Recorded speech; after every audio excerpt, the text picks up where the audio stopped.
Lundi 25 mai, donc les maths. Donc le contrôle de maths, vous prenez votre temps pour le faire, hein. Vous savez qu'on est lundi et que si on n'a pas fini le matin en 1 heure, on continue sur la demi-heure d'après, donc on a le temps de le faire ce contrôle. Savoir faire des divisions de décimaux. Donc 425 divisé par 2, attention, reste 0, c'est ça qui m'intéresse. 65,94 divisé par 21 reste 0. 573 divisé par 6 reste 0. Ensuite, ça va faire des conversions de durée. Donc 8106 secondes, ça va donner combien en heures, minutes, secondes. 38 minutes, ça donne combien de secondes. Et 3560 heures, ça donne combien de jours. Ensuite, combien d'heures. Et bien sûr, minutes, secondes. Savoir faire des opérations de durée. Donc 17 minutes 51 secondes plus 49 minutes et 38 secondes. N'oubliez pas tous les murs, hein, de bien les mettre. Et on passe pas d'un mur à l'autre, hein, on fait plus 60. On fait attention. Donc 14h32 minutes 45 secondes plus 11h49 minutes et 38 secondes. Ensuite, c'est des moins, donc attention, hein, si on a moins 1 sur le mur d'avant et plus 60 sur notre mur, hein, enfin on se trompe pas. 19 minutes 25 secondes moins 47 secondes et 6 heures 4 minutes moins 18 minutes, donc on se trompe pas, hein. Ensuite, ça va faire un problème de durée.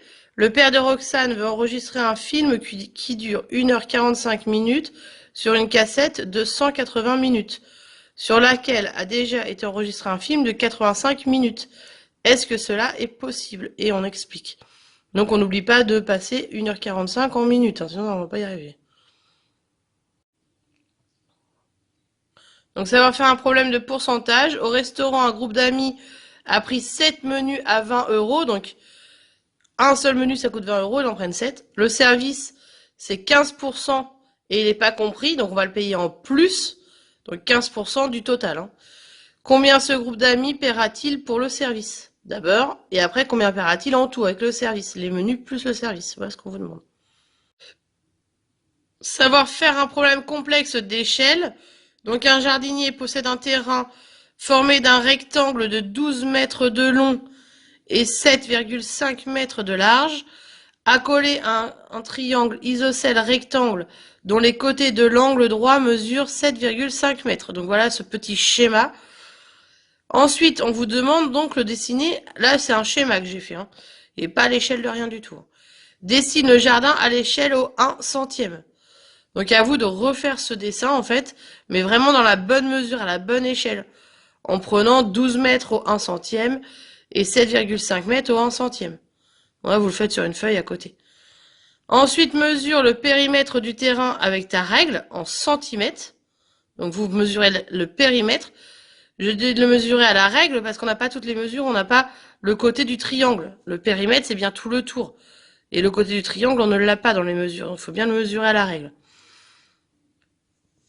Donc, je vous montre le tour qu'il faut mesurer. Une fois que vous avez fait le dessin, c'est ça, tout ça, ça et ça. Voilà, le tour. On mesure pas cette partie-là.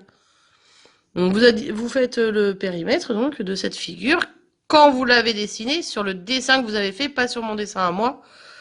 Et ensuite, ce que vous avez trouvé, vous le retransformez pour savoir dans la vraie vie combien ça mesure.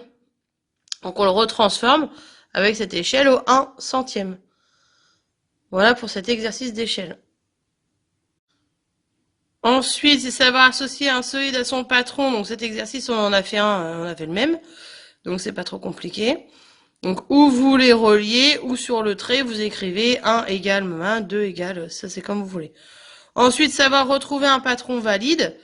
Parmi ces patrons, trouve ceux qui ne permettent pas de construire un cube. Donc ceux qui ne fonctionnent pas, pas ceux qui fonctionnent. Donc vous m'écrivez les lettres de ceux qui ne fonctionnent pas.